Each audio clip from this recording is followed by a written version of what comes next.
Hello everybody, welcome to week 2. I hope that you all enjoyed week 1 and that you're looking forward to moving on to the next phase of this class. Just wanted to touch base and give you some feedback on last week as well as some information about what's to come this week. First off, I wanted to say good job on the personal introduction forum. I think that most of you really went above and beyond the 2 minimum required posts and really responded to many other people in the class, which I think is great, because the more people you get to know, the more comfortable you're going to become, and really, in my opinion, the easier class gets. So good job on that. I also gave you formal grades for that as well as formal feedback, which you can find by running either a report under the Reports tab, run a log for that discussion, or check out the gradebook for comments. You'll notice that I did not hold you to the 200-word minimum requirement for this week because it was a special type of discussion, but moving forward, you will be expected to post a minimum of 200 words in all of your original posts. I did, however, take off points if you didn't respond to at least 2 people or if you didn't upload your picture. So if you're wondering what went into your grade for this week, that's how it was determined. For more information on how the discussions are graded, you can look to the discussion grading rubric, which is in our Angel folder. You'll also notice that for the personal introduction discussion, I responded directly to most of you within the forum. I really wanted to get that one-on-one feel and introduce myself personally to each of you. That's not something that I do every week, but I did do it this week. Usually in discussions I might jump in and do a post or 2, but really that's a discussion for you guys to kind of take and run with. So I'll always give you feedback, which you could find in the report section or again in the gradebook, but for the most part I won't jump in and discuss with you one-on-one like I did this week. You'll notice I also graded the full value community agreement, which you received full credit just for doing, as long as you did it and you did it on time. So your grade for that should be showing up. And for your activity to create your own organization, I graded about half of those. You can also find feedback and a grade for that by going to the report section and running a log for that activity, or by going to the gradebook and looking up that activity as well. I think some of you are coming up with really great ideas for organizations, and you also seem to kind of get the idea of systems and how organizations are dependent on their environment between inputs and outputs, and also with the kind of communication processes that are involved in organizations. So good job, and we'll be touching back on those throughout the semester as we move towards the final project. Looking forward, I also did not get to the VoiceThread discussions yet, but I'll be giving you feedback on that and a grade over the next few days, so just keep checking the site and the gradebook for that.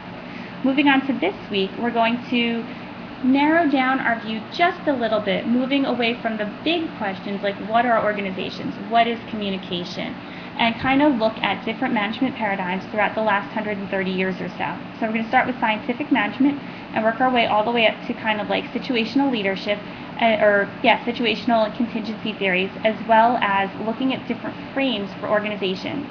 So this week marks the first interactive lesson, which counts as part of your discussion grade. Interactive lessons are those lessons that if we were doing this class face-to-face, we would take the whole class period, you guys would break into groups, collaborate, brainstorm, come up with a presentation, and then present at the end of class.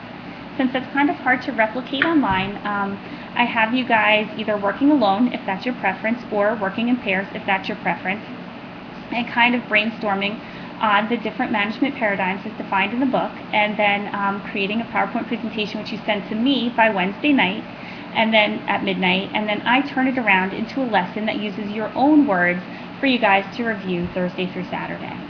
So that's how it works. There's more explicit directions in the interactive lesson folder for this week, so be sure to check that out, and also be sure to note the deadline of Wednesday. So again, you have the option of working alone or pairing up with someone. There's already someone posted in the discussion of Ask the Instructor or your fellow students looking for someone to pair up with. So if you're interested in partnering up, check out this discussion. If somebody's already agreed to partner up with her, you can always create a similar post and see if anyone else would like to partner up. I suspect that probably about half the class will partner up, although I don't know for sure, because usually there are some people who love to work in groups and some people who don't. I mean, there's benefits and drawbacks to both. I'm a big proponent of it, but I understand that some people aren't. I think it's a little bit more difficult in the online environment because there's less accountability, because there's no face-to-face reinforcement. However, if you are the type of person who really thrives working with a partner, I think it's a great way to kind of meet other people, collaborate, brainstorm, and really split the work in half. So how you approach this is totally up to you. However, please note, because it's not mandatory, if you choose to partner up and your partner does not pull his or her weight, you're still responsible for getting that work in on time. So if you wind up having to do it all yourself, your partner doesn't do anything or turn in anything, then you get a grade and they don't, but you do wind up doing the work then.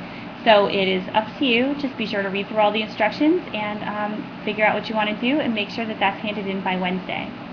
There's also a great mini case study in this week's folder that really does a great job of demonstrating the principles that we're discussing in class this week. How just changing structures and tweaking the way that people communicate in an organization can have really different outcomes for the success of an organization. And it also builds on the idea of systems theory that we started talking about last week, in that it shows what happens if an organization kind of shuts itself off from environmental changes for too long and doesn't stay current with the times. So again, great case study. It's stealing away to a different structure. That's your activity for this week. And then there's also a traditional discussion for this week as well.